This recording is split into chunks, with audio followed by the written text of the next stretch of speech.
Where we go?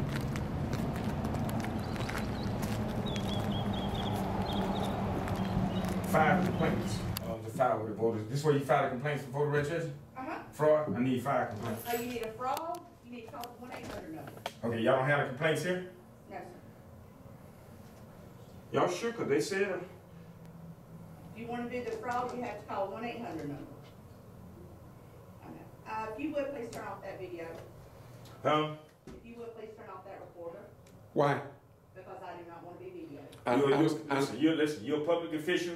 You have no private duty. Your Supreme Court has ruled that that's not a problem. We finna leave anyway. But listen, I need to.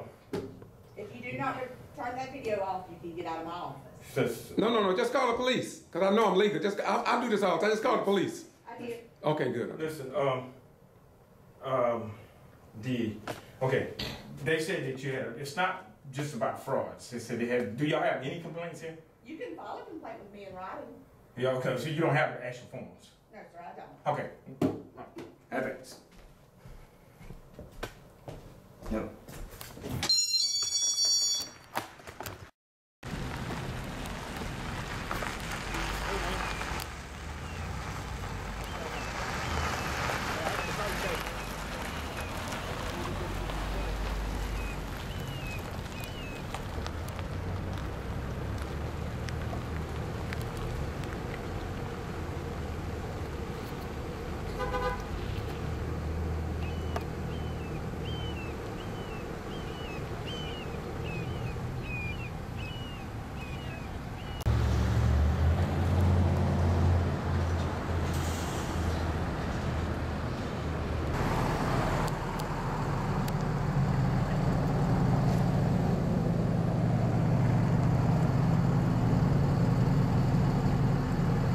Greetings. Once again, this is the Get To Free Press. I'm George BATHCRAFT. I'm in the city of Douglas, Georgia, in the county of Coffee County. And I'm at the Elections and Registrations office. I just went in and recording inside of this facility when I was told by the young lady that I could not record inside of this building. And so they called the police on me. And the police, of course, I walked in with him. I went back outside, got one of my cards, gave the young lady a copy of it, as well as the police officer.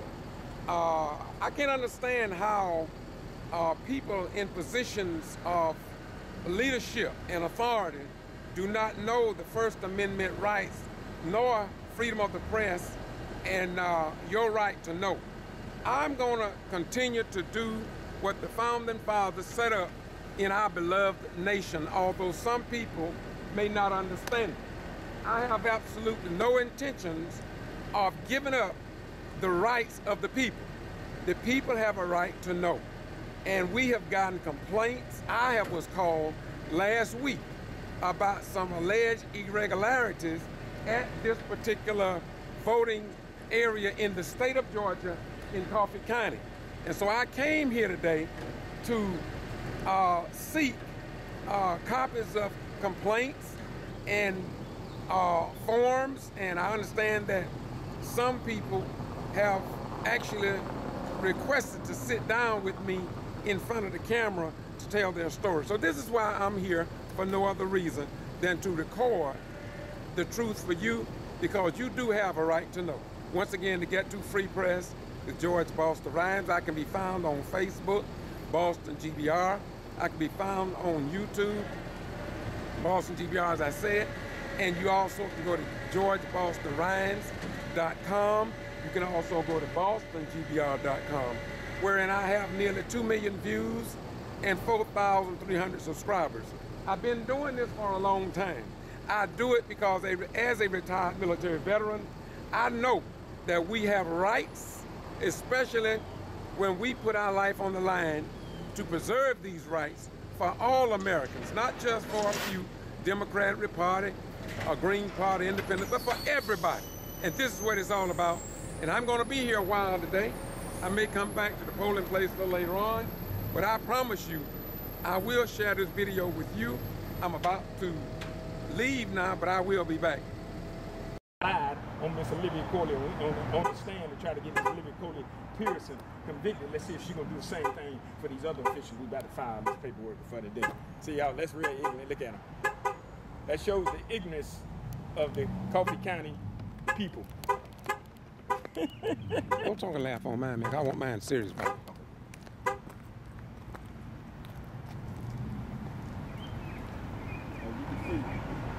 Stand to try to get Miss Olivia Coley Pearson convicted. Let's see if she's gonna do the same thing for these other officials we about to file this paperwork for today. See y'all, that's real ignorant. Look at them. That shows the ignorance of the Coffee County people. Don't talk and laugh on mine, man. I want mine serious, man. Stand to try to get Miss Olivia Coley Pearson convicted. Let's see if she's gonna do the same thing for these other officials we about to file this paperwork for today. See y'all, that's real ignorant. Look at them. That shows the ignorance of the Coffee County people. Don't talk and laugh on mine, man. I want mine serious, man.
Candidates for City Council and Mayor and Gordon had a chance to sound off to voters at a forum Monday night.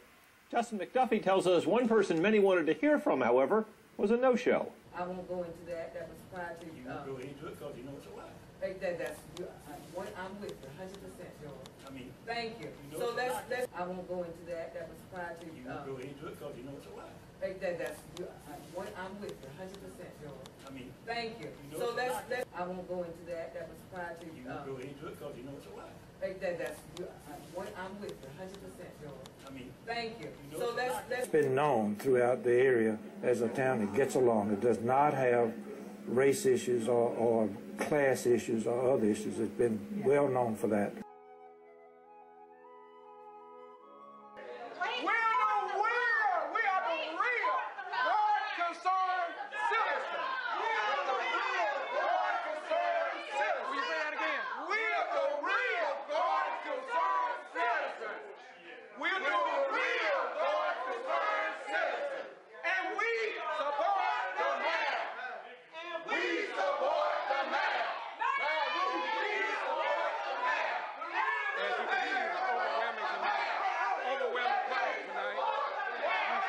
Well, we're proud.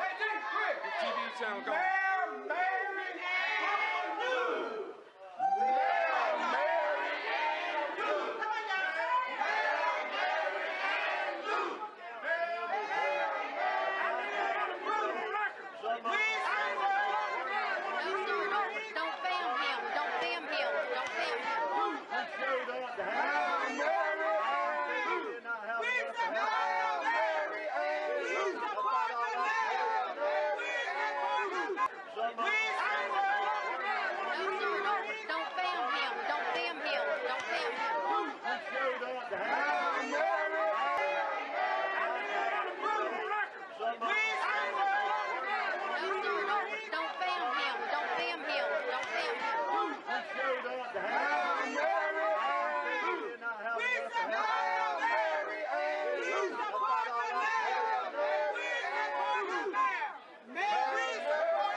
The young lady that told me don't support me. I have never, no one has ever seen me grab anybody's camera.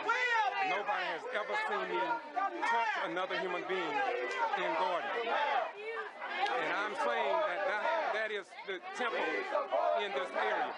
And this is why the governor of the state of Georgia, or the Secretary of State, Brian P. Kemp, or Georgia Attorney General Sam Olsen need to come here into these southern towns and try to put an end to this before this get out of hand. We have pleaded in several cities, and we have asked that our leaders come to try and resolve the situation. As you can see, the tensions are high, but I have never taught anyone. Yet this afternoon, the young lady grabbed my camera, as you saw. As you listen. Listen, please. Listen.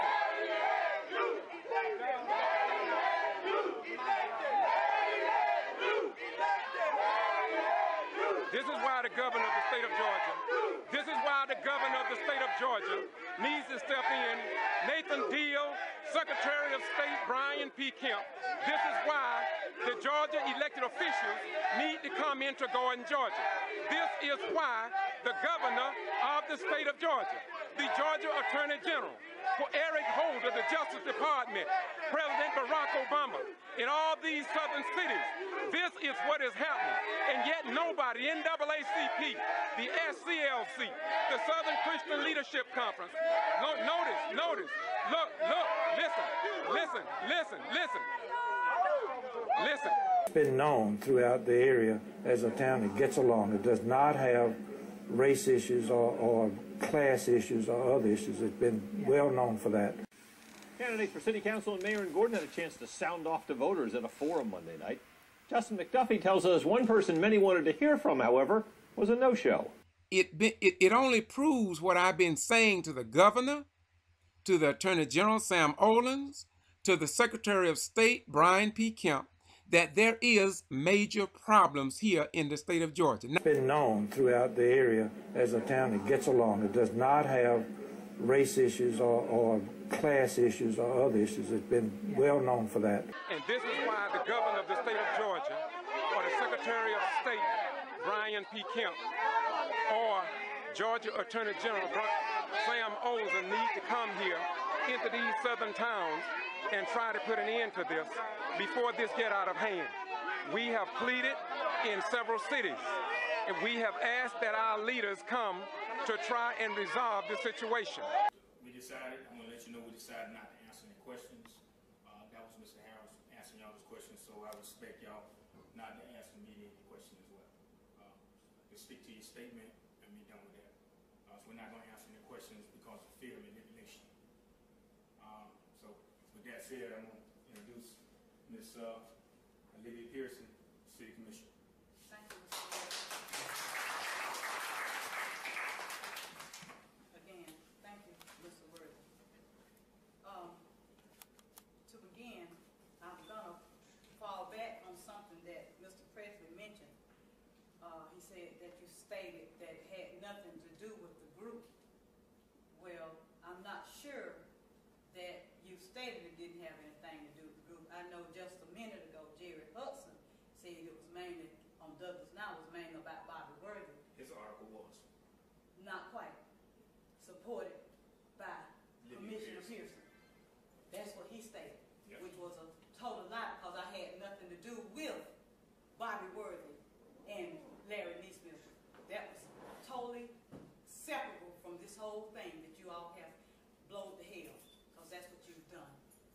Your name wasn't on that flyer for it, for the meeting, as a supporter? Who held the meeting? You asked me a question. I'm asking you, who held the I meeting? did, and you didn't answer it. Wasn't your name on that flyer? I held the meeting. Sure, my name would be on it. Okay, well, See, that's that's where you went wrong. That's all we said. No. That's not all you said. That's not all you said. You said supported by Commissioner Pearson. What was supported by Commissioner Pearson? The meeting. The meeting that I called, that's exactly right. I called the meeting. The Justice League did not call the meeting, first and foremost.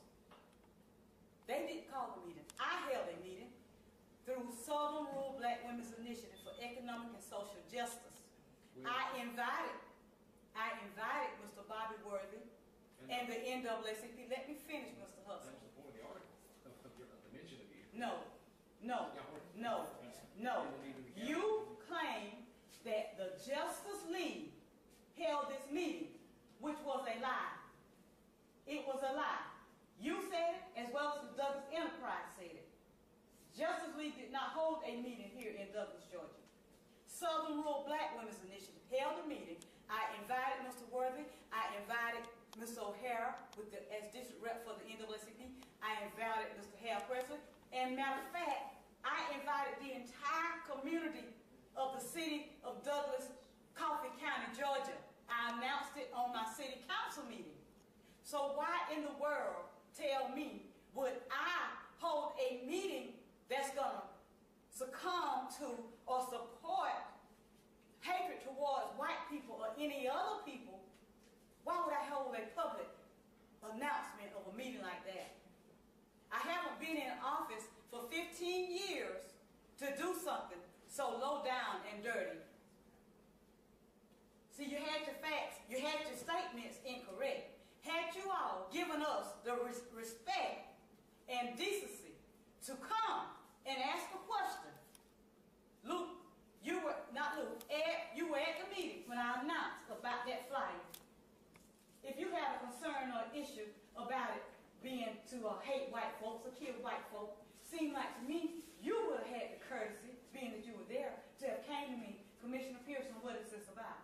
But no, not one of you, journalism fellas or lady, I'm not sure what part you played in it. So if you did play a part, excuse that comment. Not one of you had the decency or respect to come to me as an elected official and ask the question, what is this all about? A decent journalist who is seeking the truth has a moral and ethical obligation to go and get both sides of a story and not just print one side and not just assume. And none of you did that. So yes, I feel my life is threatened with something like this. And you sat there when Mr. Presley asked the question, have you gotten any feedback from anybody? Nobody would say anything. You didn't answer it. But I already know the answer to it. You've gotten feedback because I've gotten feedback. I've gotten feedback from white people. I've got feedback from black people. And they're not satisfied with it, black or white. And they have all said to me, Olivia, we know that's not true. So some people who might not know me might not know, but those who know me know I wouldn't take part in anything that's going to deal with hatred or killing or anything in breaking the law. So on now today, you all want to come and be a part of this press release, this news conference on today, after you have done your damage. Because like I say, damage has been done. Because don't everybody know all of us and what we stand for. It's just the grace of God that those who do know us know we wouldn't dare partake of any such foolishness. Amen. And I feel like what you're doing is displaying what you have in your heart to print something like this. Amen. Yes.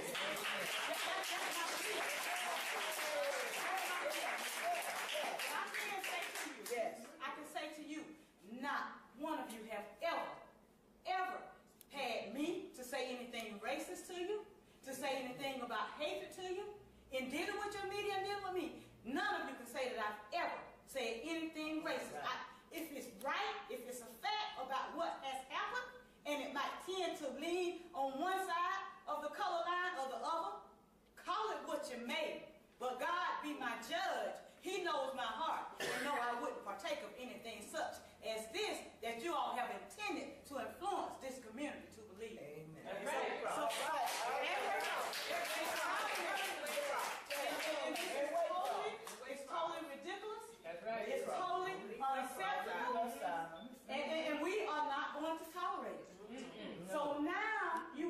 go and dig and talk about the use of the Coley Center.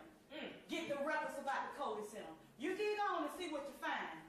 If anybody got any money for using the Coley Center, it definitely was not Commissioner Olivia Coley Pearson. Right? I have never used the Coley Center or any facility of the city of Douglas in an inappropriate manner. That's why I announced the meeting of that we were having on October 3rd. That's why I announced it at my city council meeting. And I said then, anybody who is concerned about the community and would like to help and take part, please come.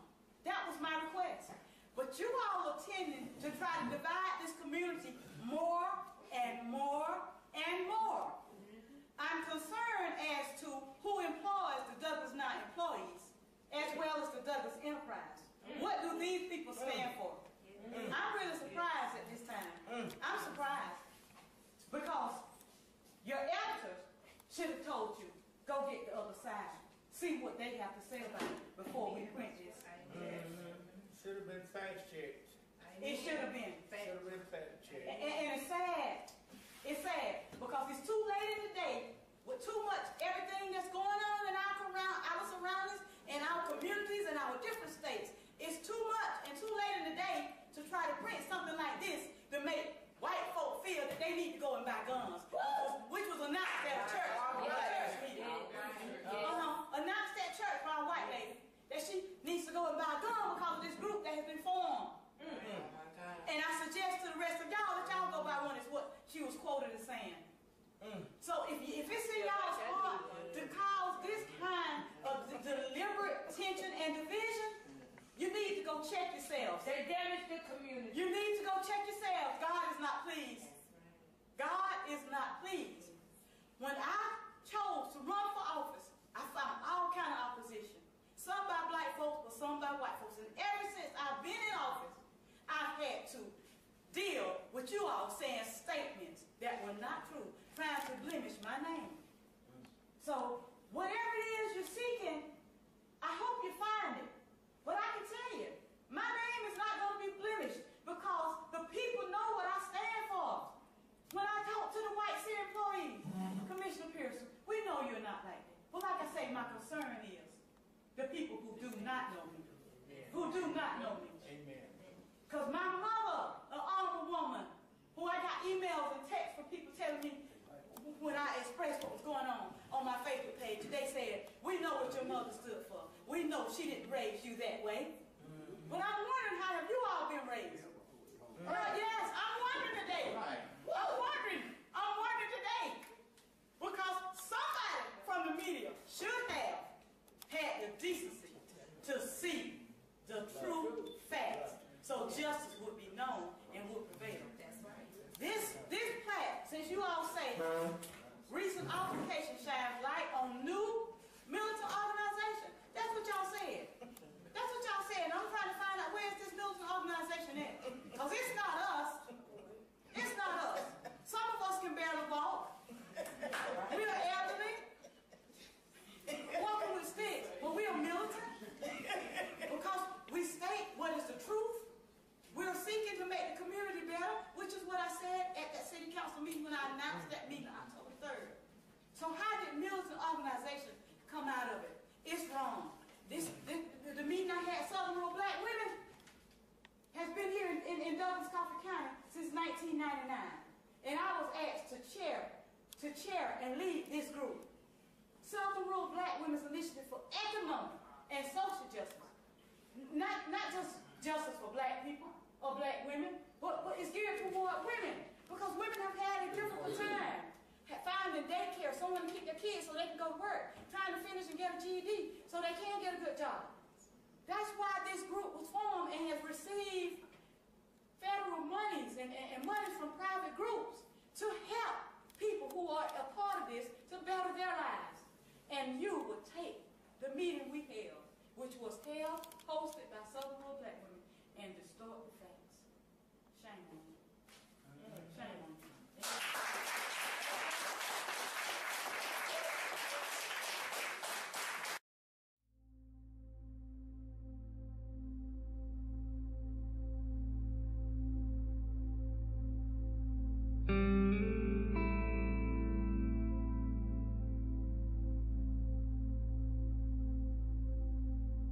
It's been known throughout the area as a town that gets along. It does not have race issues or class issues or other issues. It's been well known for that.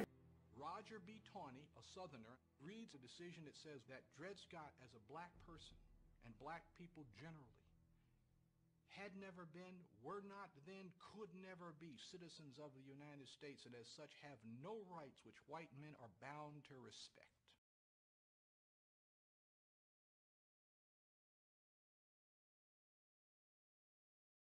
No, we're not finished. Well, we don't have to go. If y'all want to stay in here, because from this point on, we need to be. Nobody said that. Oh, yes, sir. Oh, yes, did you second the motion? I second it.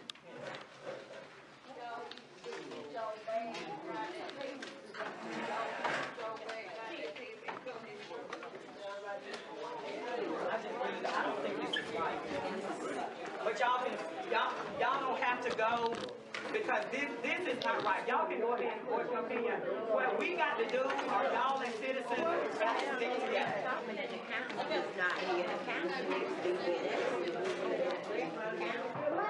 I've never seen a city council meeting operate like this I don't before. understand how we allow the city attorney to control our meetings. They already, see, all of this was done without my say so. He's not even our attorney. That's not an attorney. He sent somebody in every time. Because you went to this meeting Saturday, and this is why he sent him, because he don't want to answer your question. It's the reason that he didn't come. That's right. He already know what it is. He's doing double duty. But if I find out that he's at another council meeting and he can't be here, get rid of him. We need to have somebody that can represent us. That's right.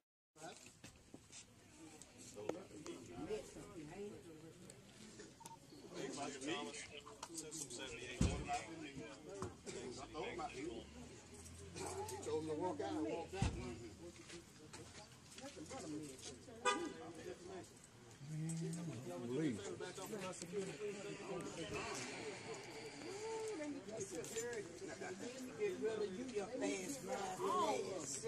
That's why she bringing him in here. That's why she bringing him in here. He must see his name. That's why she bringing him in here. That's why. He seen the last name. It was more than him. And they can't stop nobody from laughing. You got it right. You can't say it down, right? I don't know. That's why she bringing them all in. Don't want no black folks. Them that don't want to do right, they need to get them up there. They need to get rid of every damn thing from up here. All of them. The cops are supposed to be bringing these up. They don't want to make it. They don't want to hear the truth. They need to get rid of it. They need to get rid of Marshall don't need to be like getting damn me. They need to get rid of that woman up there. They need to get rid of her and Renee were about to Trump in now. She sure did, looking like a wild hawk. The council member need to get rid of her and her. Not by my own. None of the council members need to get rid of that man. They need to get rid of that. They don't want to leave. Man, it's never been like this. So ain't is it? Ain't never been like that. Until we got these roads and trenches in here. I pay taxes. I ain't never been like this here. I'm telling you, ain't never been like this here. I'm born and raised here. You ain't never been able to speak up for yourself. Every time they try to damn block. They need to just get rid of them. That's what they need to do. They make it. All I would need to get myself on camera. You ain't do nobody take the money like she did that over there in damn food. That's why she can't get a girl up and not pay the money at night. Kill me, but they don't have I don't pay my water bill, nothing like that.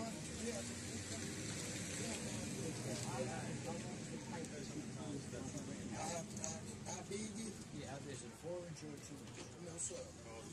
It was 6. 6 inches.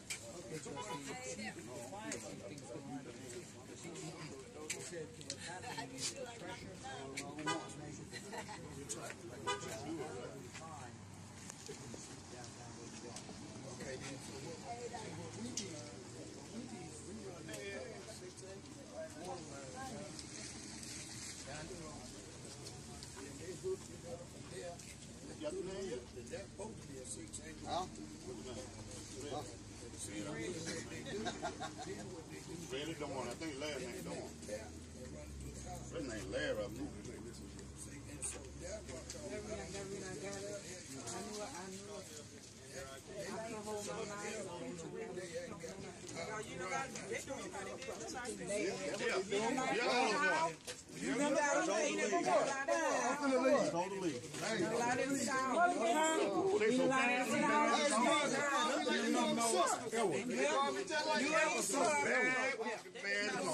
Oh, Lord.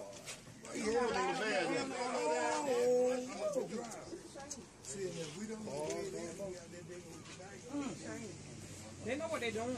They need to send that woman down and they need to get rid of Renee too. Everything in there. How they make her figure that? She made it herself. She ain't never turned in her application for a job, but she won't give it to them. Either Renee. Okay, and how is they get paid? They ain't turned their application in. Let me see what Uncle Lady talking about. I tell you what, go on. We can't go back in, y'all.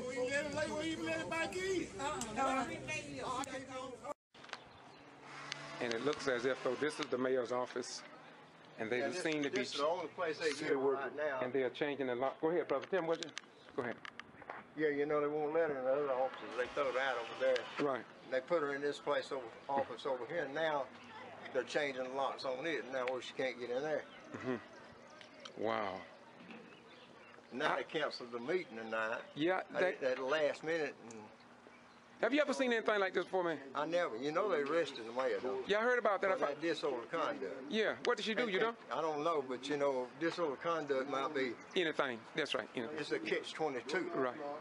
You know, unless you start cussing somebody or threatening, you know, violence or something, that's different. But Linda ain't done nothing. Linda did not do nothing. Why are you writing the state officials like the Secretary of State and the Attorney General and the governor? I mean, they got the same problems in Gordon, Georgia. I don't know why we can't get no help. I tell you, I've never seen nothing like this before.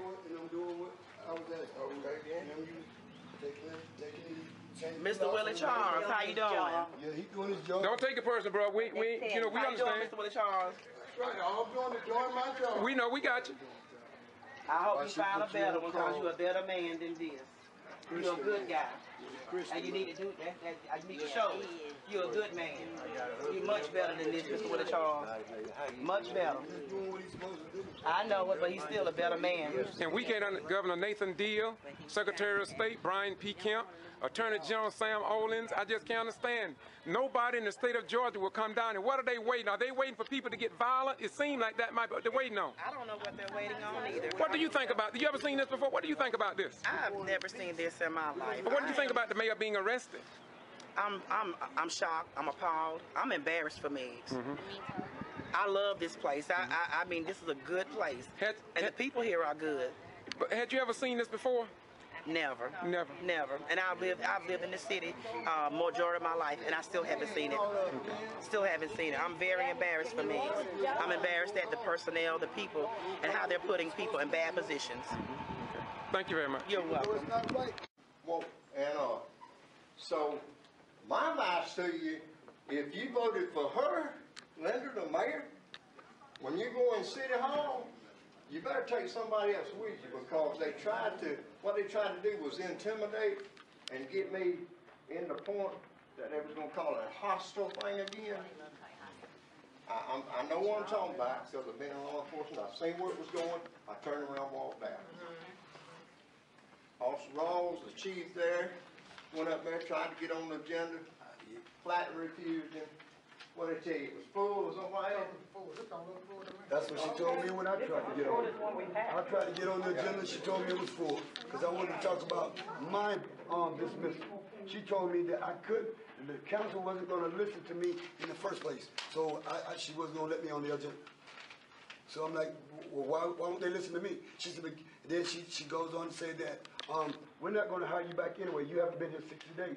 I said, well, that's why, well, Renee was terminated, and you told her that she had 5 days to appeal it with the council, and you all granted her job back. So I feel like I should be at least heard and be granted mine back as well, because I know I haven't done anything but done my job. And this is why the governor of the state of Georgia, or the Secretary of State, Brian P. Kemp, or Georgia Attorney General Sam Olsen need to come here into these southern towns and try to put an end to this before this get out of hand. Mayor, before you start, I want to object to the notice for the call meeting because it was not a location date of the call meeting, and I consider this a special meeting, and I want that on the record tomorrow. City of Gordon, call meeting, council agenda. Mayor, if there's not a quorum, you cannot open the meeting. I want that on the record too tomorrow. This is not a call meeting. That's what it says. You notify everybody that it's a call meeting, Mayor. The mere fact of the matter is that it was a call meeting, but due to the fact we've just started, and it takes 4 to make a quorum. That's true. So if 4 are not here present, then it cannot be called, we cannot hold a meeting. That's correct. But, and we don't need response from the audience. It would be nice if everybody would just sit and be attentive as adults are.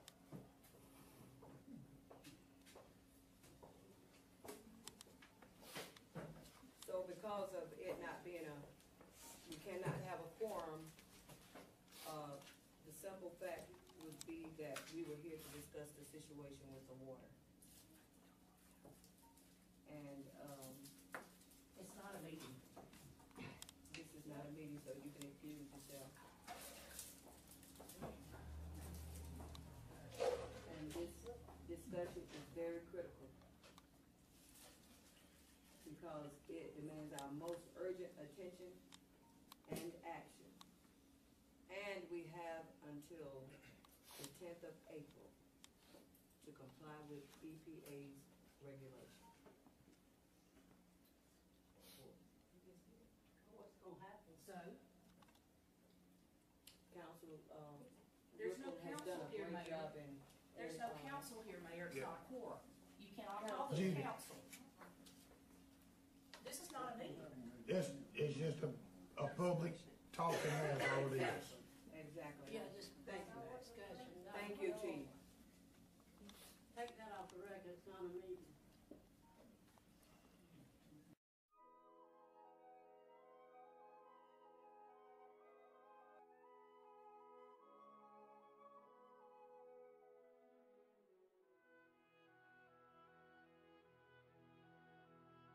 This is our chief of police. And what was that question you asked the mayor again? When will we get our checks today? Is the question I asked. And you asked, but you said the check's already been signed. I said, but we got to have the money transferred in the account to pay all the employees. Oh, the money transferred in Yeah. the account. And I asked you, why didn't the clerk come and bring this to my attention? Because just signing checks and see, she handles that. Well, it's because she did say that she had notified you about you had other signatures you got to sign on some of the accounts. That's what she told you. That's what she told me. She told you, but she had not shared that with me. That's between you and her. Exactly. And I do know that, but normally you don't come in, you've never asked, and I've sent out a policy to you all stating that checks would, according to policy and procedure, that checks, you don't get paid anytime past prior to Fridays. And so the understanding is that you all would get paid on Fridays, every other Friday after 2. According to policy. I don't want to get into detail. Yeah, go ahead, finish. I'm sorry. But this is what I'm saying. So for you to come in and ask when is the deposit or transfer is going to be made to cover the checks, then I think that's something that should clearly come from the clerk rather than from the chief of police, because all you want to do is get your check. That's all I want to do is get my check. Exactly. And I'm understanding, but see, that's the check. I don't want my check. My employees want their checks. Exactly. And everybody wants their check. I would want mine too. But I don't handle the financing of that. She does, and so, you know, if you further would like to direct something, then she should need to come to me and let me know. Well, I do have one question, if you don't mind. I know policy and procedure. Policy and procedure is a practice of the daily routine, monthly to monthly, weekly to weekly. Should be. And before, for the, I couldn't tell you how many years, last 18 years or so, we've always gotten checks on Thursday. This is no big deal waiting another day to get the check. I don't care. Right. But you know, that was policy and procedure then. Is that right?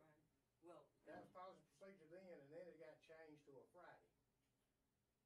And it kind of destroyed all the employees in the city. It felt like we was being punished. This is just what, from the water crew, from the police department, from other departments, it's like, dang, you know, why is it on Friday now instead of Thursdays? Well, it's always been Thursdays at 2 o'clock. Let me say this, But Fridays at 2 o'clock, so it's not a big issue. You know, nobody got ill or been out of shape. They say, you know, I understand. Why are we getting punished instead of Thursday now, it's Friday? And if we don't get checked by 5 o'clock, then we're going to be late on some bills on Monday morning. And you know, that's a good question.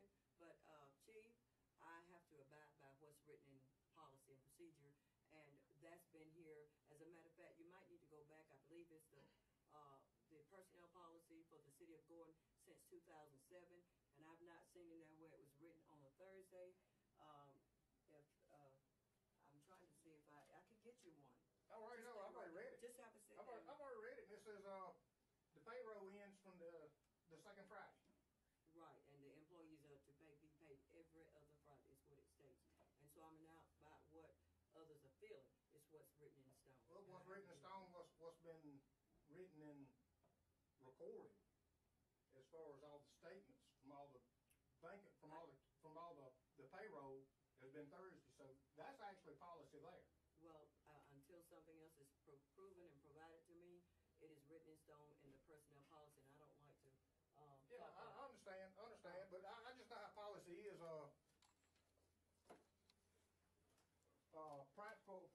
Practical policy and written policy. I know if you use the daily routine, weekly, monthly, bi-weekly, whatever, and you go that many years with it, it can beat out what's written.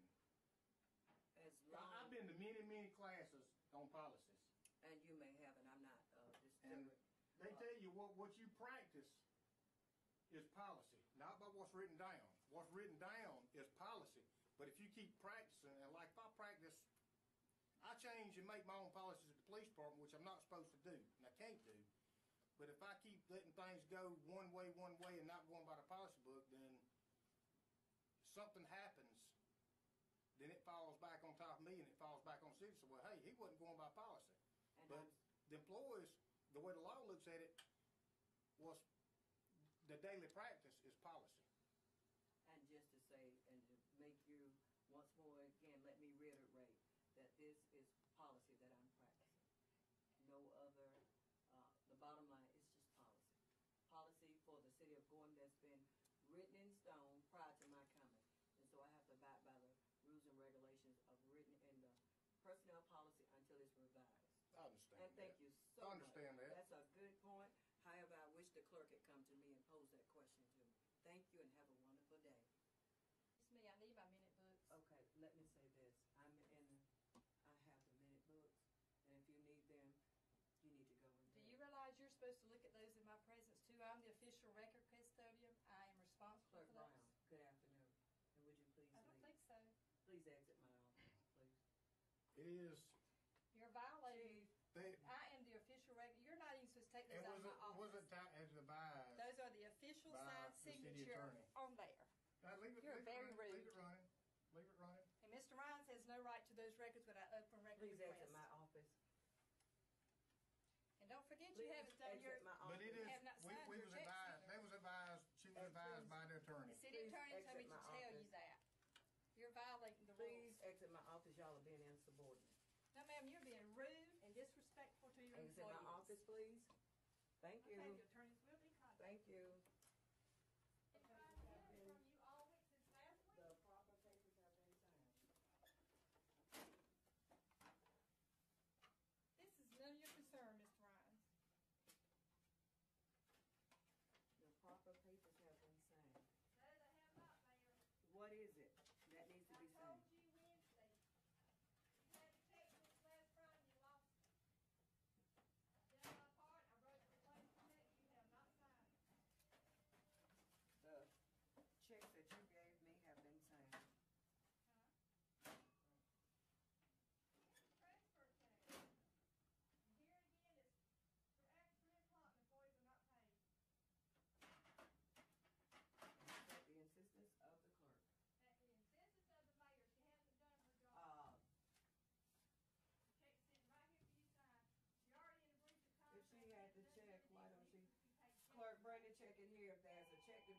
please bring it in?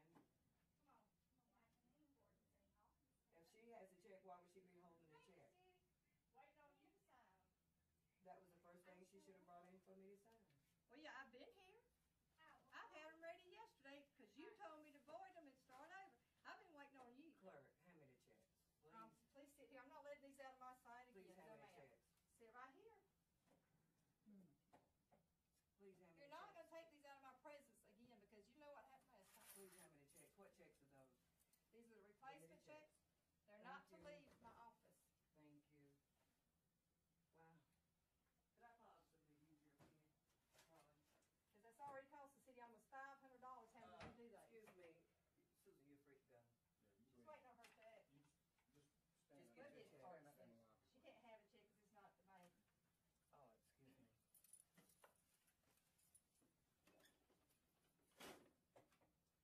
Clerk, would you please come over and look at this machine? It's not operating.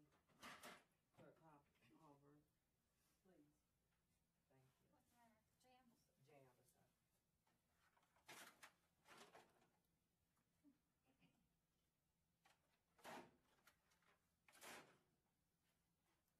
Did you get it? These are not the payroll checks. They're transfer check. I told you that earlier in the week. These are not the payroll. The payroll is That, already if you don't ready. sign that 3,000 payroll check, the library payroll- checks are going to bounce. And then you're over going to be in $3,000. violation. They're one of their checks will bounce if you do not sign that check. Okay, just go and have a seat. No, ma'am, I'm not letting this out of my sight. No, ma'am. You done lost one set of us. Come on, Mike.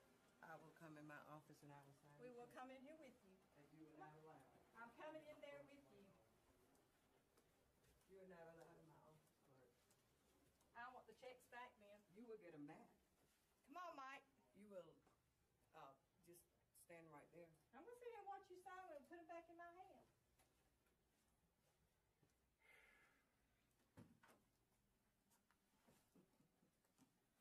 Thank you.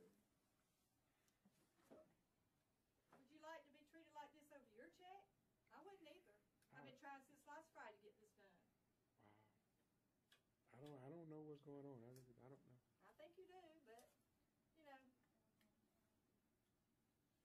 Never, ever. These are the same two individuals that said Mayor Turner stood over them and treated them He has like never treated us slaves. as bad as you. Nobody in And my life. prior to my being sworn in, they sat right there and said that the mayor told them that he could fire them up a minute before I was sworn in. Now, this came from the chief of police. That didn't come from and me, the said he clerk. couldn't fire me. That's her opinion. Just let her Yeah. have it. He has never treated me in the manner that you have.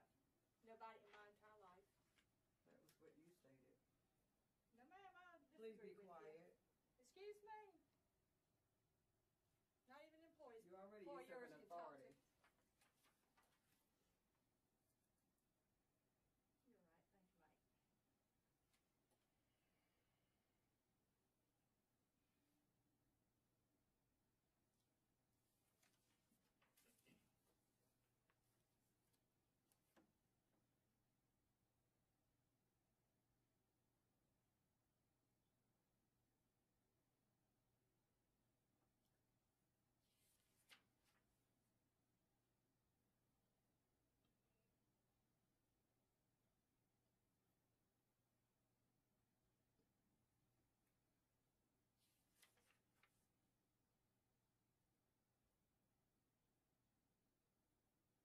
You're right.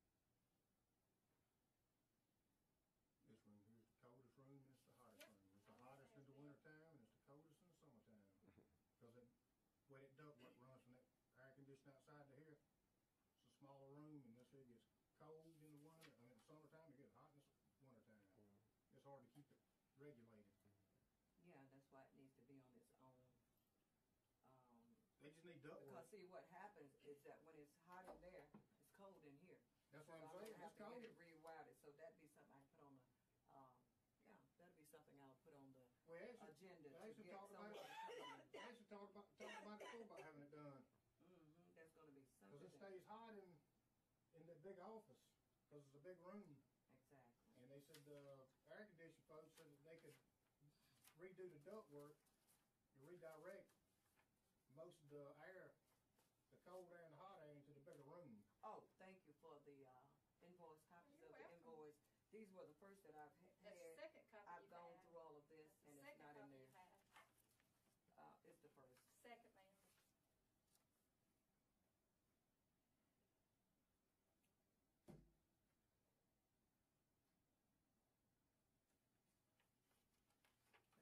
Thank you so much.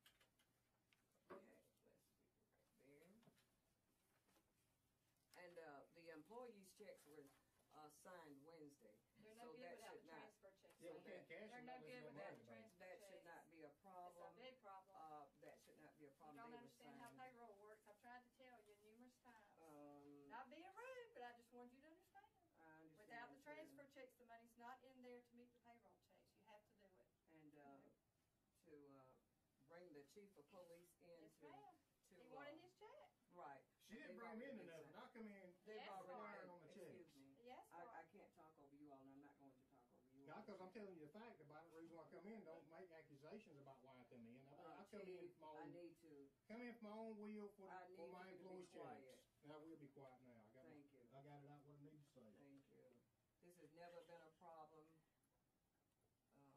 Let's see. I mean, I never come in and never disrespect you. I've been nice like And I would you hope to today you. that you don't ever start today, as of today. This is the first and last that you would ever come in and even with anything inquiring, because first of all, it should have been dealt with by the clerk. I've been Clerk trying Brown. since last Friday, ma'am. And because I've you done all I came can do. in, I mean, it doesn't set the tone for anything except to make matters worse.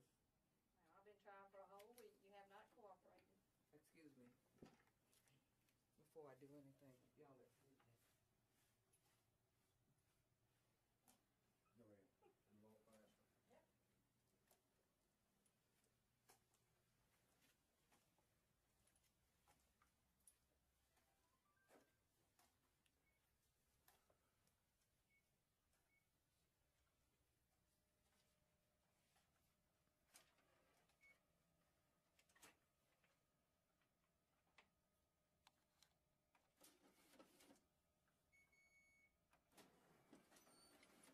This is what I do. I have a copy of all the checks that I have ever received. Now let's make a copy, keep a copy for my records. I do too, and I got it where only my name's on the check, hers is not because she lost them. I never received. I can't lose She got anything. them, I I saw them never in her had. hand Friday This is the and clerk. never came This back. is a typical example of what the mayor goes through. I am the official records custodian. That is my job. That's all I'm gonna say. Since day one, this is what the mayor has encountered. I refuse to have an employee subject myself to such disdainfulness.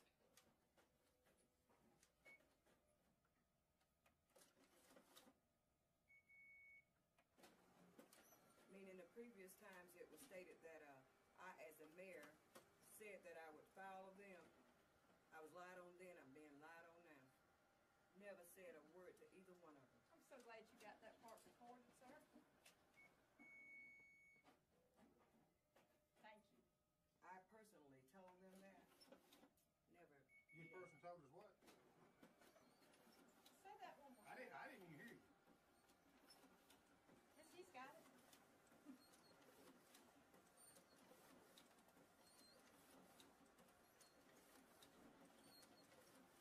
Know the truth, and the truth will set you free. Thank you, ma'am. I appreciate it.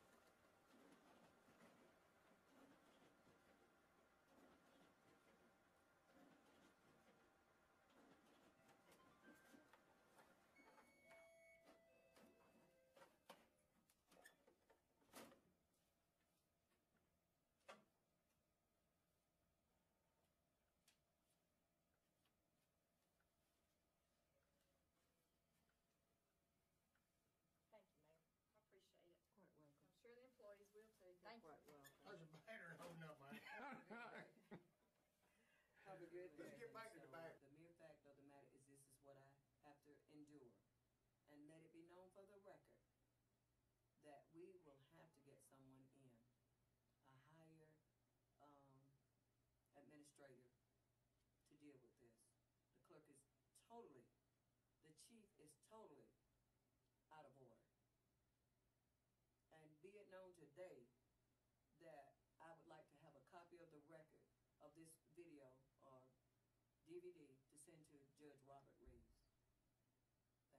And this is why the governor of the state of Georgia, or the Secretary of State, Brian P. Kemp, or Georgia Attorney General Sam Olsen need to come here into these southern towns and try to put an end to this before this get out of hand.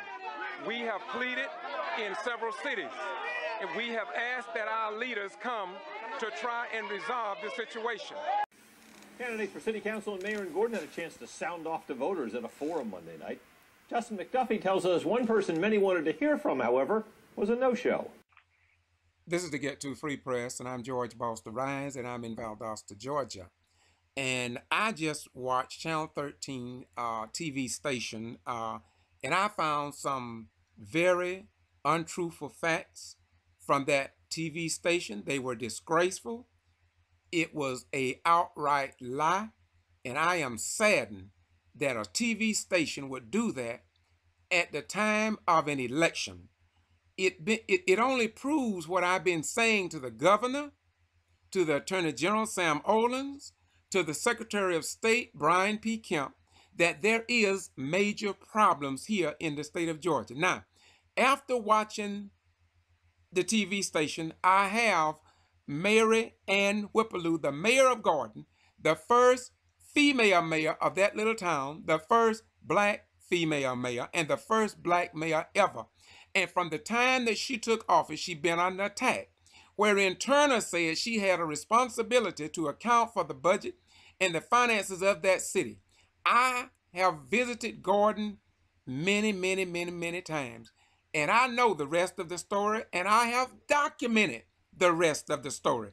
And we know who stood in the way of her getting that forensic audit. We know who stood against the late finance chair, Terry Reese, who said he did not trust Attorney Boone, who said there was a need for a forensic audit to get a handle on the finances of Gordon, because a city of Gordon with less than 3,000 people should not have 19 banking accounts.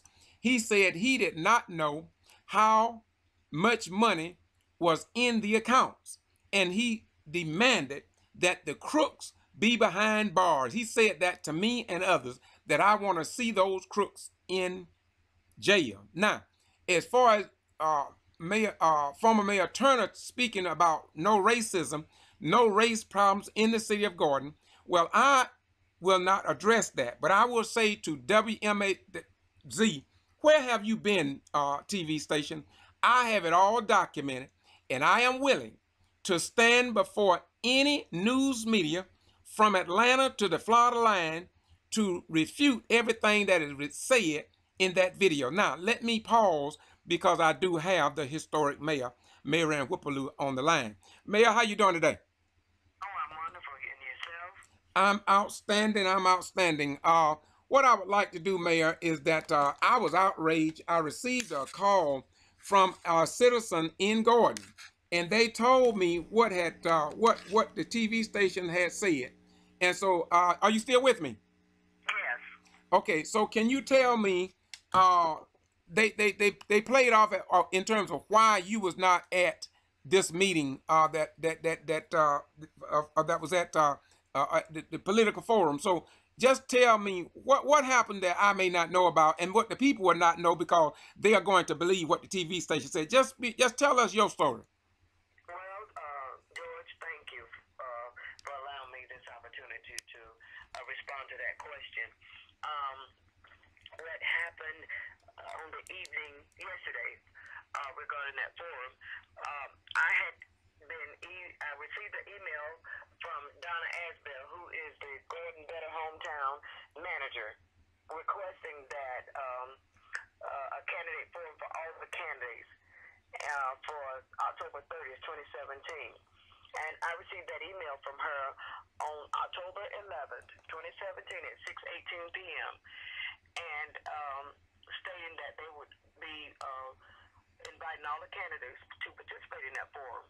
Well, I kind of responded to her on October 17th, saying, "Good morning, Donna. Thank you for inviting me to the candidate forum. Unfortunately, and due to a prior commitment, I will not be able to attend." Well, as you know, in the TV stated, Channel 13, that they tried to reach me and could not reach me. And as I stated, they were never told that I responded to her email stating that I would not be available and that I had a prior commitment on that date. The news media nor others concerned were never told this, George. Uh-huh. Mm-hmm. Well, why do you think they would deliberately do this, Mayor? Intentionally to defame my character. Well, what I as usual, I mean, this has been ongoing, as you stated in your, in the conversation just a few minutes ago. This has all been pre-planned ever since the request for the council voted to have a forensic audit done. All hell on the other side of heaven broke loose. Mayor, why do you think, I think it was the same people that they interviewed on that TV station, are they not the people who have fought you from step one? Can you explain a little bit on what has Mayor Pro Tem Terry Eden done and what has Etheridge done? Give me a little synopsis on all those people that I saw tonight on Channel 13 TV station. Undoubtedly, Channel 13 just don't understand what's been going on. I'm sure they've been watching it as well, George, but to be blindsided, I can't say that they are because all of this is out there. You've placed it on the website, and even though the blind man may not can see, but at least he can hear it enough to know that there's enough information out there. This is nothing, no more than that group of the concerned citizens. Okay, so I see you a conservative in not criticizing anyone, and I appreciate that. I really do, Madam Mayor. But I will say that Terry Eden, I have it documented on video, his opposition to you. I have Councilman Densley in opposition to you. I have Wynn in opposition to you. I have a former one who was there. I can't think of his name now. All those were against you. And the people on the street speak about the Garden Coalition. And they say it's a group of people who fought you at every level. And that's what I saw on Channel 13 WMAZ TV station.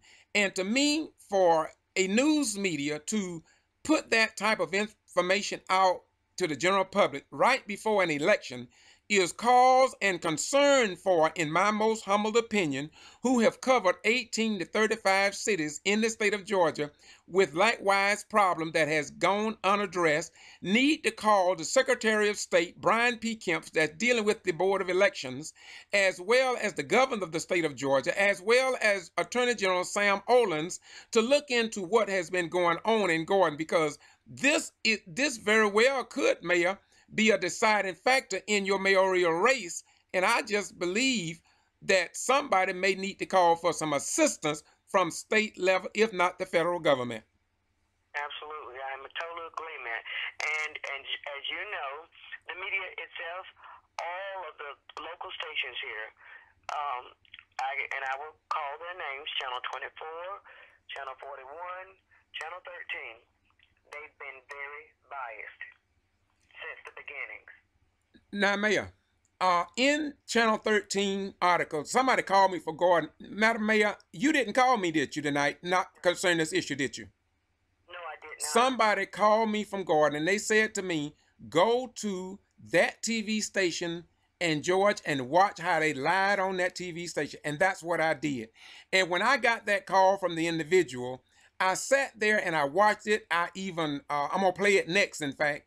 I made comments in that video. I stopped it and I paused it, even about your opposition, Mr. Turner, which I'm not, I can't vote there in your city, no way, but I can report the truth over a falsehood for reasons unknown to me. And so, Madam, that's what you've done always. You've always, and as a matter of fact, we have, and I can say we, because we you are the free press, and with what you've always reported was always the truth and accuracy. And had it not been for you, the folk would not have known the truth. The truth may not have very well been told. Okay, now, Mayor, my question that I wanted to ask you was this, because they made a big issue out of this. They went, Channel 13 reporter went to, I think that was the entranceway to your property, and on the phone with the cameras rolling, said that they had tried to call you, but you did not answer, and he had the answer machine. Did you not give me a complete interview years ago, because you stated that you did not trust the news media to report your story, and that's why you consented to a full interview, the first one I think you ever done with anybody, because you didn't trust the local news media. Why? And I still don't. I still don't. Why not? The tide has not changed. If you do things the same way, I've always been told you'll get the same result. And the state TV stations have not changed. As a matter of fact, George, and I know you didn't ask me, but I personally called Channel 13, asked them to come down and, do a report about what they were doing to my political signs here. I mean, each sign being, 3 of them, George, being size 4 by 8, taken. It looks like someone used a knife, a switchblade, box knife, I'm sorry, to slash it. And that was after the storm, Hurricane Irma. Mm-hmm. And then that didn't set well with them. They went back and took whatever they did and cut it out, everything out of the middle. So had that been a storm that would have struck those posters, it would have knocked the signs down and left some type of debris. But they defaced the signs, and here in the city of Gordon, one of my signs has been taken over to one of the, she's employed for the Postal Service. And she brought a lawsuit against me stating that I had threatened her back in, I believe, 2015. And that's Kelly Robinson. I will call her name. Well, over in her parents' yard is one of my signs, been defaced, drawn with the black paint and spray painted with a line drawn through it, saying no for Mary Whipaloo. And I went to the police department and filed a complaint to my chief of police. And he tells me that maybe somebody just gave it to her. And they have no way of knowing. But regardless, no one has the right to take someone's sign and deface it or sabotage it in any way. Madam Mayor, are you telling me that you brought that up to the news media and they did not do anything? Absolutely. The general manager said that was not newsworthy. Not newsworthy. Okay, they were only interested in the forum. Channel 13 said that they were only interested in the forum that was going to take place. Well, Madam Mayor, once again, because I like for people to be very clear on the point that I try to make, I want you to explain this, because I have listened to, I received an audio copy of the council meeting for October the 16th, and I was getting ready to post it tonight until I received the phone call from somebody that lives in Gordon, and I stopped to listen to Channel 13 News, and so I decided to hold off on that, but it will be posted in a couple of days. But right now, I got to report this interview that we are doing to the general public, along with Channel 13, in my most humble opinion, disgraceful and inaccurate report. I'm covering 18 to 35 cities, and I have to admit that that is the most one-sided television broadcast I ever seen in my life, especially in dealing with journalism. Absolutely. So, in conclusion, Mayor, how's your campaign going so far as you see it? Well, it's going great. I'm out meeting the people. The people are excited about, for the first-time voters. We've got people doing early voting and doing absentee ballots. Well, how's the turnout? Well, I've been keeping contact. So, Madam Mayor. Yes. As I watched the TV station, Channel 13, your candidate, I mean, your opposition said that Gordon did not have any racial problems. Everybody got along fine until you took office, it seemed like. I don't want you to get in no controversy, but have you not encountered a lot of racial issues that also your husband, the late Mr. Lou, talked about and addressed, and we have it on video? Absolutely. Okay, so that is something that maybe he's not aware of either, but we have it all documented, and I'm willing to, as I said on my video that I'm going to post tonight, that I'm willing to sit down with Channel 13 or the Atlanta Journal and Constitution or WSB out of Atlanta or CNN or MSNBC, if they would like to interview me to prove that a lot of the information that was given tonight could very well persuade people to do something that is not based on facts. Absolutely. Okay, so now there in Gordon, how is the budget is sitting with you all there in the city right now? How are your finances? Well, George, we're not broke. You're not broke. As a matter of fact, the auditors had said that we had plenty of liquid that we could use, but you know, the same old soup warmed over is that now we're in a crisis. We're 400, I believe, $1,000 over spending. And with all of that being said, we're having to do major cuts. Once more again, this is to reflect as being negative towards me. And to make me look bad, I mean, with the water situation, we had one of the council members, Councilman, I'll call his name, Councilman Edie, to come and recommend to the council that we should go up on the increase the millage rate, in which we know throughout the state of the other municipalities are going up too. But with that being said, we just raised increased the garbage now with the millage, and now he's talking about increasing water rates. Well, when people with fixed incomes can't take too much of an increase if your income is fixed and you're not having the monies come in. And now, with that being said, we have not overspent because we've not done that. I can say, when I say we, I'm talking about council members. As far as the training, we've only attended 2 mandatory trainings. So, well, that was enough money budgeted for that. And with the, what shall I say, call them the unnecessary lawsuits and paying 2 attorneys when the charter only states 1 attorney, not a law firm.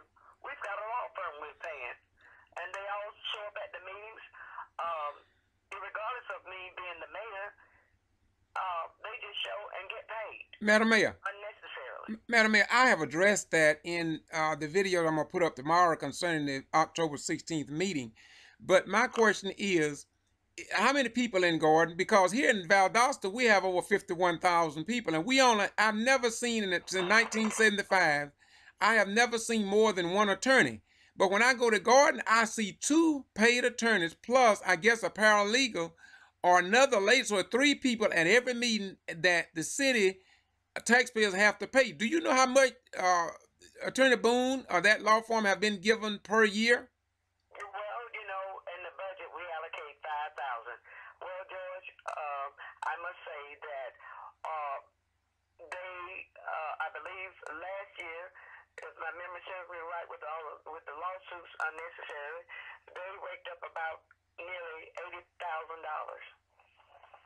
$80,000. 80,000. Okay. Okay. Somewhere in that proximity, if not close to it. Okay. Okay. And so that had impact on the budget as well, right?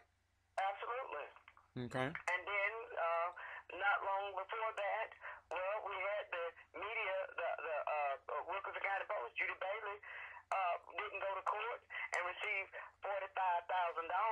Wait a minute now. You mean didn't go to court, or was there any papers filed in the court? There never was any paper filed in the courts, was it? Never filed in the court. The council agreed to pay her. She asked the officers to arrest her and then turn around and filed a lawsuit and gained $45,000. At taxpayers' expense. Voted to give her $45,000. At taxpayers' expense. At taxpayers' expense. Was anybody did anybody see that she repeatedly kept disrupting meetings that didn't have no impact on the reward of that money? Because we got video showing that she caused more disturbances. Am I right? Absolutely, you're absolutely right. But yet she was rewarded by... Rewarded for coming in, disrupting the meeting. Not only her, a few of the concerned citizens. I mean, never in the history of, and they want to make it all that it's the mayor's fault. Madam Mayor. Yes. Did you not experience a room full of signs against you during council meetings? Since you've been there in Gordon, have you ever seen any other mayor to get the number of negative signs and etc. that you have endured since you became mayor? Never. Did the TV stations or radio stations, was they fair in getting that word out to the general public, like Channel 13? Did they publish that? No, absolutely no. George, to be ridiculed, to be, just tortured. No one should ever have had to endure such dastardly disrespectfulness such as we've experienced. And it was all geared toward my being voted in as the first mayor and female. Okay. And a minority. Okay. Well, Madam Mayor, I'm going to close this. I really, when I got the call from Gordon, I haven't been to Gordon in a good while. I was there a few weeks ago, but I did not come through to record the meeting. I was in a hurry. Looked like I'm going to have to return to Gordon. It's just so sad. I'm covering so many cities. You know, Miss Olivia Coley Pearson up there in Douglas, Georgia. I'm with her. She got to be in the courtroom next week. I've been up there the week before last with her. And I'm trying to cover all these areas that these black elected officials are under attack. You're not the only one, Mayor. I have tried. Absolutely, and I understand that, George, and you know I know that, and we're so grateful and most gracious to you for such a time as this, that you were there to present the truth. And to make a statement to that, the present governor himself has made a visit to Gordon, Governor Nathan Deal. Yes. They thought that he was coming to remove me. Well, the governor came to Gordon, but at the time, anytime a political figure comes into anyone's city, the mayor needs to be made aware. Well, I was made aware when he would be exiting, but never at the time that he would present. And so I said, in order to exit something, you have to have been there.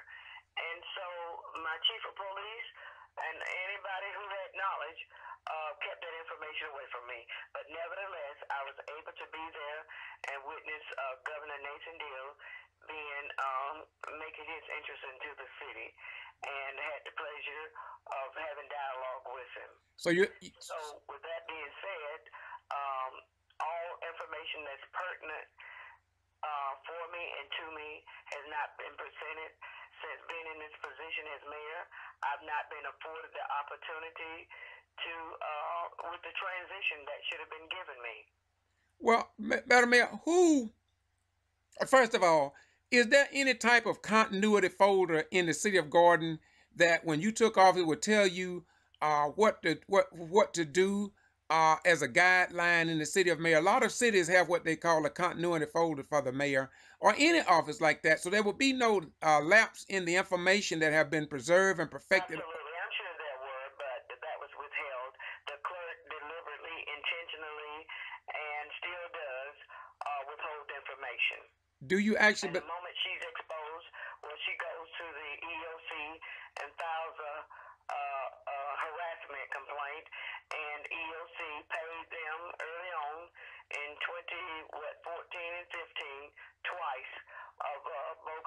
just lies that were not true. Well, They were placed in a hostile environment, and with the recordings and everything that you presented, with the videos and such, it was me, in retrospect, being mistreated. So, Madam Mayor, short form, how many times, I wish you would have, how many times have you been taken to court since you took office, if you can explain it? To say, numerically, to give a figure, I would say around 8 times. And yet, you still in office, though? I'm still in office. You was accused, you was accused outside of the building there. What, did they find you guilty on any of those? I mean, what happened on some of the cases, short form? Absolutely. For each court case that was brought against me, and I was always cleared. But do you? There was no evidence. Yeah, but do you? Substantiate any of these.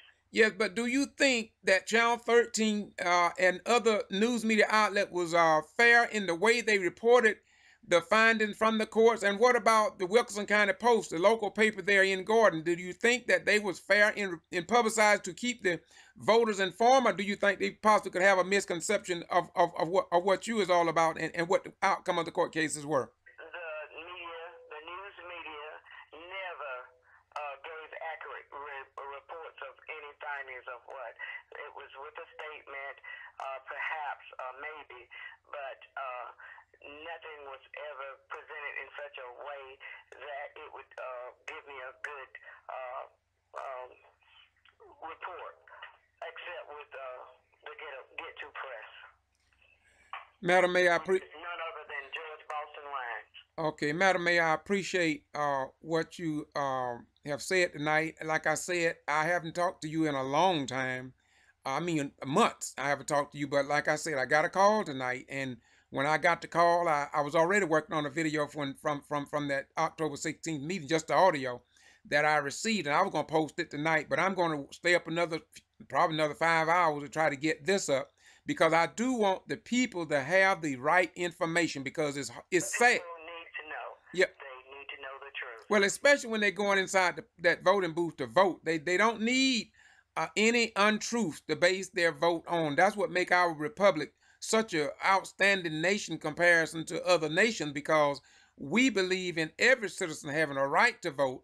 After our First Amendment, to have freedom of the press, and freedom of speech, and freedom of religion, and these things are very important, and it is what distinguishes us as a nation. And when I see news media networks and newspapers refuse to publish the truth, as a retired military veteran of 21 years during the Vietnam era veteran, I just find that very distasteful. Mayor, I will ask you to close in your own words and let me get to work. Well, George, thank you so much for taking my side of the story.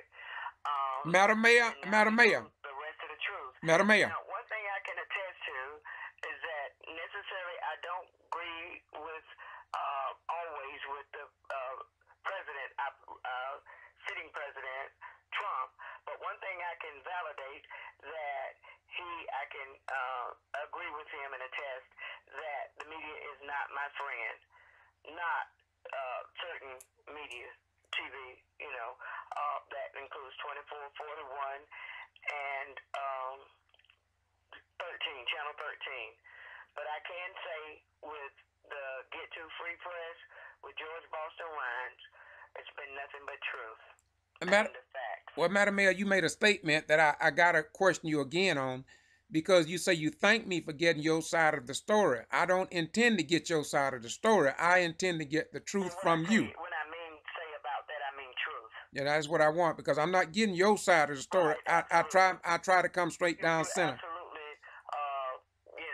Reflecting the truth. Okay, and the things that I speak on in this video and all other videos, if I cannot back them up by facts of video that took place at public meetings, not by what I said, but what citizens said, that's what I put my teeth in, because it's what the people say.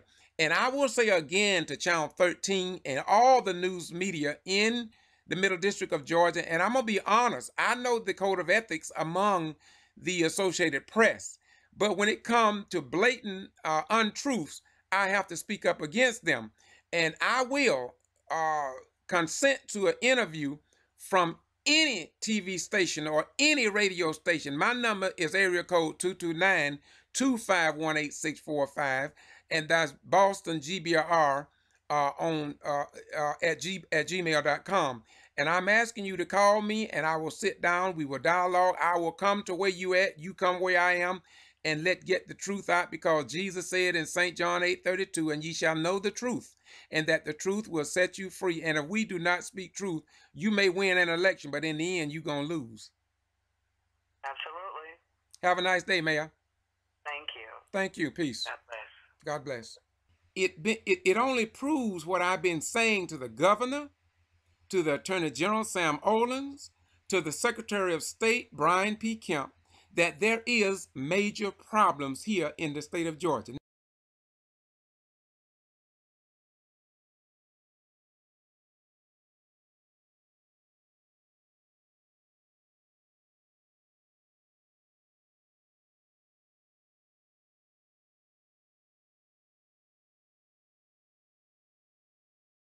Mayor Whippleloo has ignored multiple requests from 13 WMAZ for an interview during this campaign season. It's been known throughout the area as a town that gets along. It does not have race issues or class issues or other issues. It's been well known for that. And this is why the governor of the state of Georgia, or the Secretary of State, Brian P. Kemp, or Georgia Attorney General Sam Olens need to come here into these southern towns and try to put an end to this before this get out of hand. We have pleaded in several cities, and we have asked that our leaders come to try and resolve the situation. Along with many other things. I mean, tonight I've heard y'all talk about who's on blank accounts. I've got no problem with it being a person on the city council. I do have a problem with someone being able to write checks who also has all the administrative and accounting input as you have here with your short staff of people. But for anybody to be able to do debits and credits to the system and all the funds and move things around like that and still be the one that can cut checks and sign them, that's a red flag in the world of auditing and looking at internal controls. You'd like to have somebody doing the accounting and then someone else writing the check and someone else signing the check. But we don't necessarily have that either. The movement of funds that I heard earlier tonight, movement of funds is not required by a resolution with Georgia Fund 1. None of my clients go through a resolution to do that. The resolution is how you spend the monies ultimately. All governments, cities, counties, water authorities, whatever it might be, most of them in Georgia have a Georgia Fund 1 account. It's a great place to park money for a short period of time or even a long period of time based on rates and the convenience factor of getting that money. People wire money from Georgia Fund 1 to their operating account all the time. The controls, and remember we had this discussion back in February when you were all talking about the budget. The control is how that money is ultimately spent. And that's where the budget is important. Because the budget is your legal level of control of how it's ultimately spent. Moving it from one bank account to another in the name of trying to put it in the right place so the checks can be issued. I've never had anyone have to go to city council to have moving the money from Georgia Fund 1. We've always done it. And that may be one of those things, that's what, if we've always done it that way, I respect that. But I'm just telling you, it's not required to do it that way. The best thing to do If it's not in the budget, let me explain one thing to you, Reed, and I say that. If it's not listed in our budget, when we begin our budget in October, if we do not have any money to be transferred out of the One Georgia Fund as our money to help cover the budget, nobody can change that budget except this council, including any funds that are moved. Okay. And what I'm trying to tell you is, in the world of generally accepted accounting principles and the idea of budgets, what you all do is not customary with the way other communities do these things. And Past practice, we've already done it. Okay? I understand. I said I respect what you're talking about, but I'm trying to explain to you that We didn't ask for that explanation. We asked for you to just talk about this one. Well, I was talking about it in the name of control. But you're going past that. Okay. I have gone past it. Yes. All right. subject, please. Forward so that we could get the payroll sign, the splosh sign. We're still having trouble as of this minute, you know, getting the check signed. Ms. Toad has refused to sign Mr. Roberts' check that he is owed $40,215.56 right now for his work that he has done on the account for the sewage upgrade. And so my intentions was to try to get myself or Mr. Freddie Densley on the account, but we never had a quorum, so we could not vote on it. So reasons in the bank account was listed on there. I had signed one check for $40,000, and then the next week another check came for $40,000. I was not gonna sign the same check twice. Who get paid $80,000 in 2 weeks? I was not gonna sign two checks. No, I didn't sign the other one. Yeah, I signed one. No, I was not signing another check. The same identical check going to the same identical place. I had just signed one check for $40,000, and I was not signing that same check again. That would have made $80,000. I was not going to do that. Yes, ma'am. I have.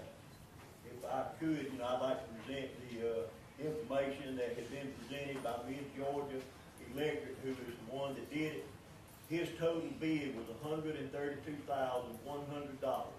We paid him one check for $50,284.44. The next check for the work. Excuse me, Council. Was all of the council members aware of that? Yes, Do ma'am. they have a copy? Yes, ma'am. All of this was put in, all the boxes that came in, and, you know, we bidded on this contract last year, and I think on March the 7th, you signed off on it so he could start work. He and Sidney Piles on the CDBG. No, I'm asking, are the new elected council members, were they given a copy? All of this was came in just recently, yes, ma'am. Well, if it just came in recently, then they have not had a chance to review that and look at that and know what it's all about.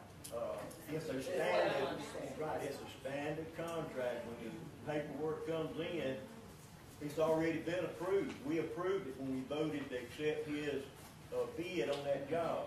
And as he completes his work by the contract, then we are obligated to pay him as he finishes the work. When he turns it in to our engineer and they sign off on it, the city council has already approved it. We don't have to go back and approve it a second time. The only thing that happens is the person who's in charge of signing that check would sign off on it. I have all three different copies of where he got the first two checks. This is the third check, and it's not the same check. It's a different check that finishes up. Yes, ma'am. Let me ask them, were you all made aware of that? Are you knowledgeable about that, Councilman Clifford? No. But I would like to say, Councilman Edie, you say that you have a hard time. I have came in since about getting checks signed, and Mr. Wonder can vouch for this too. I have came in at different times and asked, do I need to sign any checks? Yes, ma'am. And it was your choice and Council Densley's choice not to be put on these signature cards in the beginning. If you was Mayor Pro Tem, you were Mayor Pro Tem, you should have been able to sign anything. You know, but that was y'all the one that refused to sign anything. The mayor herself put the signature cards together. Myself and Mr. Freddie Denson was never asked. Mr. Freddie was already on it, and she took him off. Mr. Freddie was on the signature cards on some of them. I was never on anything. No, you all refused to be on anything. Not on the signature cards. I was never given a check. Y'all refused to sign any check. Never given a check. Because I made the statement at one of the meetings that why are we down here if we're not down here for the city? Now right is right. So I made that statement, and y'all did refuse to sign checks. And you did say that you would be on the committee of the fire department. Yes, ma'am. Right. Not just the fire department. Just the fire department. Right. And Council Densley said that he didn't want to be on any committee. But that was by choice. Right, and that was different. But I know it was different, but that's what I'm saying. It was different once you had to be mayor pro tem. I mean, you had to step in for the mayor. Then it became different. And so that's why I say perception is everything. The thing is, when you say you don't want to be included on anything except, then we took it to mean you didn't want to be involved with anything except the fire department. And that's what, I can attest to what Councilwoman Brooklyn was saying. That's fine. I don't have any problem. As long as we can get our checks signed, payroll, and everything now. If you would let Ms. Cole see this, you or her can sign these checks. You or her, or Mr. Smallwood. Y'all's name is on the splosh account, and this man is here tonight. He would very much like to, you know, be paid so he can finish this job. Now, he's through with the job 3 weeks ago. And it is not the same check. It's a different check. We need to let council look at this. Certainly. Council, he's the finance chair, you need to look at that. Let me ask you a question, please. As far as the payroll goes, yeah, there are days I don't tell you that I don't have the best days. When I'm not having a good day, I don't even dress up. I stay around the house. The chief did bring those payroll checks out there. I got no problem signing payroll checks. I said, only thing is, if you bring my head outside, bring me a check off list. Don't just bring me a bunch of checks and say sign these. I want to check the list to see who's getting what. A lot of times people come down and sign a check. And the problem we've been having for years is not accountability, is that so many of us are asked to sign a check by the clerk, and when you sign the check, everything is blocked but where you're supposed to sign. Now we don't do that. But the initial check is written out to the amount. You just see where you put your name. I won't go into that.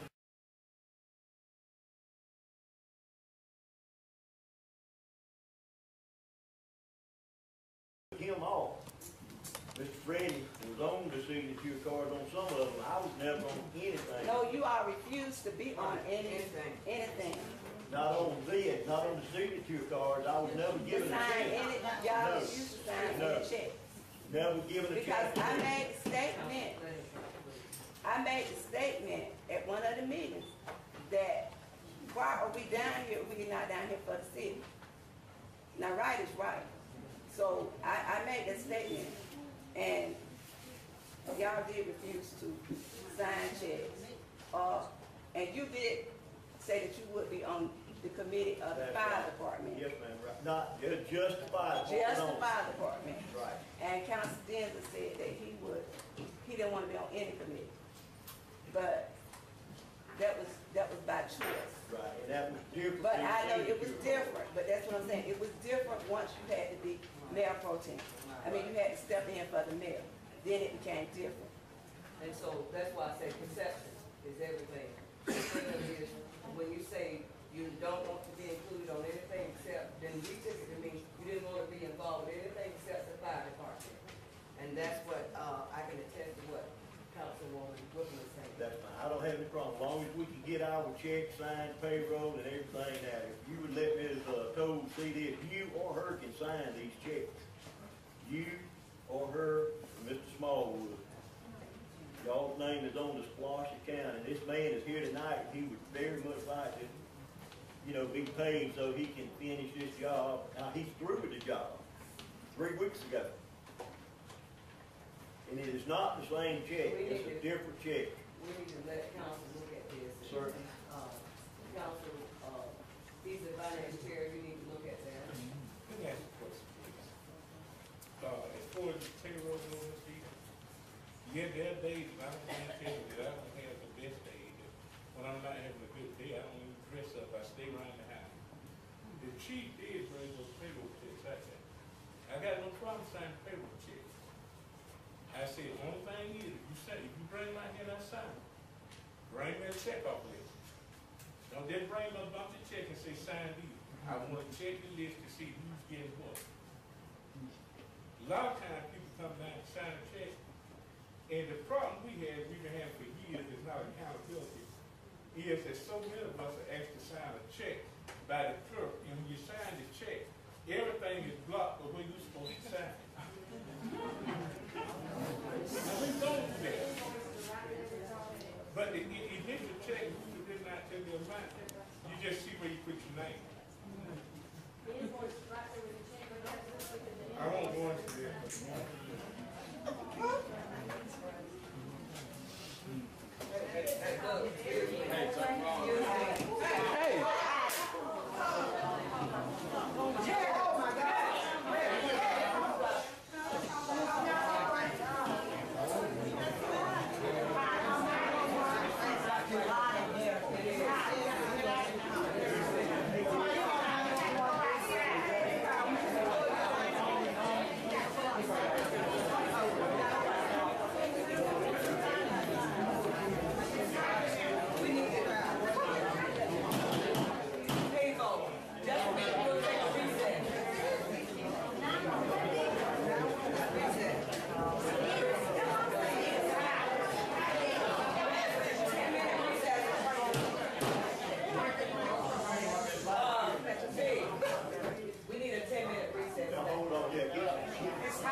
And this is why the governor of the state of Georgia, or the Secretary of State, Brian P. Kemp, or Georgia Attorney General Sam Olsen need to come here into these southern towns and try to put an end to this before this get out of hand. We have pleaded in several cities, and we have asked that our leaders come to try and resolve the situation. It's been known throughout the area as a town that gets along. It does not have race issues or class issues or other issues. It's been well known for that. The chief did bring those payroll checks like that. I got no problem signing payroll checks. I said, only thing is, if you bring them out here and I sign them, bring me a check off list. Don't just bring me a bunch of checks and say sign these. I want to check the list to see who's getting what. A lot of times people come down and sign a check, and the problem we've been having for years is not accountability, is that so many of us are asked to sign a check by the clerk, and when you sign the check, everything is blocked the way you're supposed to sign it. Everything is blocked the way you're supposed to sign it. Everything is blocked the way you're supposed to sign it. Everything is blocked the way you're supposed to sign it. The chief did bring those payroll checks like that. I got no problem signing payroll checks. I said, only thing is, if you bring them out here and I sign them, bring me a check off list. Don't just bring me a bunch of checks and say sign these. I want to check the list to see who's getting what. A lot of times people come down and sign a check, and the problem we've been having for years is not accountability, is that so many of us are asked to sign a check by the clerk, and when you sign the check, everything is blocked the way you're supposed to sign it. Now, we don't do that. But the initial check, you did not tell the amount. You just see where you put your name. I won't go into that.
it only proves what I've been saying to the governor, to the Attorney General Sam Olens, to the Secretary of State Brian P. Kemp, that there is major problems here in the state of Georgia. It's been known throughout the area as a town that gets along. It does not have race issues or class issues or other issues. It's been well known for that.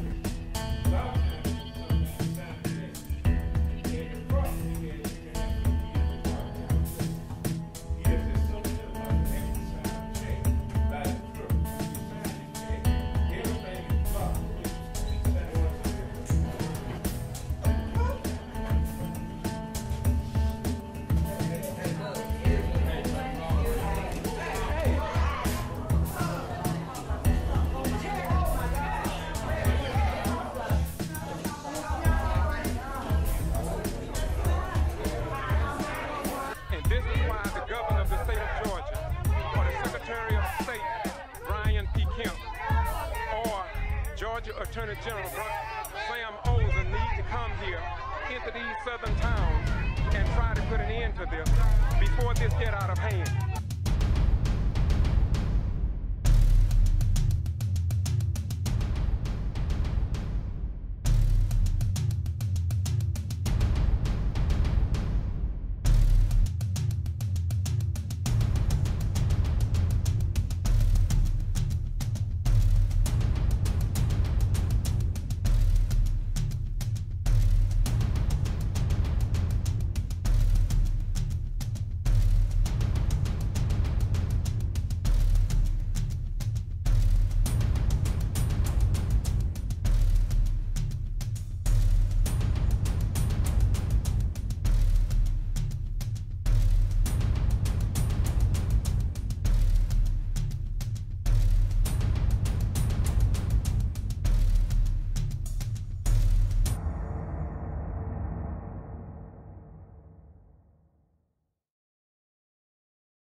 Been known throughout the area as a town that gets along. It does not have race issues or class issues or other issues. It's been well known for that.